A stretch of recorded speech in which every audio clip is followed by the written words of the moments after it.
whenever we learn something in our lives, parang we want to share it all the time. Yes.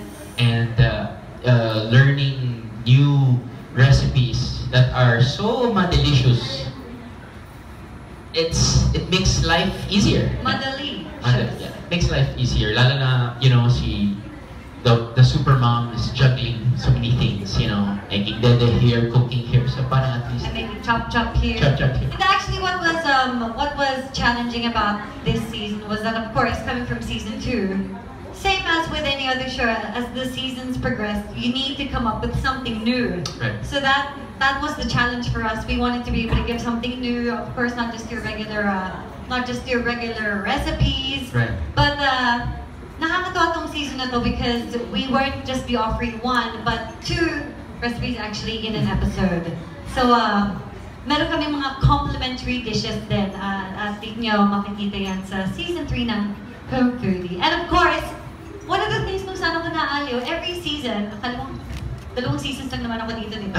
But comparing it to season 3, of course, I mean, we were using the same products in season 2. Right. But even in season 3, may mga ibang discoveries ako na, ay, pwede palang gamitin din yan dyan. Parang you can use a certain product in so many different ways. Kaya ako sobrang natuwa.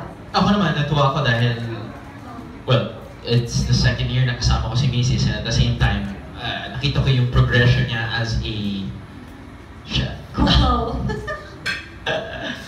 And, you know, yung main, I guess, thrust ng season 3 is, it's all about time efficiency, diba?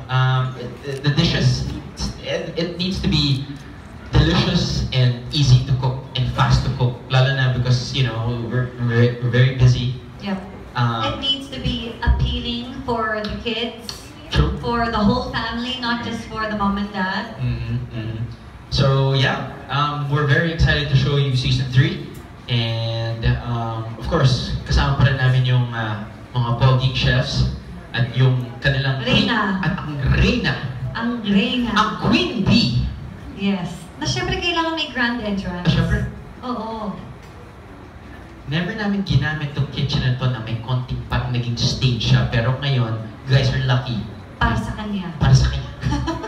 Please welcome Chef Yana.